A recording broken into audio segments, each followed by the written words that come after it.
Nechinchi farzandingiz? Necha haftaligida tug'ildi? Test oldingizmi? Kesirib. Kesir. Sababi nimada? Necha kilo tug'ildimi? 3 kilo 300. Belgilarimiz toza, hamma toshma hech narsa yo'q.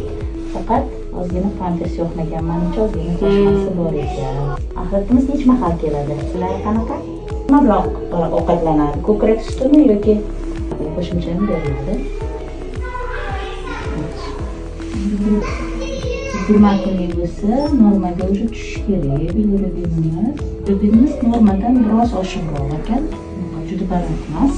Ozgina rampa qo'yamiz, sariqlikni tushirish uchun. Oqarmagan to'g'ri. Hozir faqat kamaygan. Regularga narsa yemadingizmi? Yo'q. Oshmaganda lekin borda. Qorningiz yaxshi turmayapti deyman. Bo'lganda desi qancha bo'lgan? Chiqarganda qancha bo'lgan?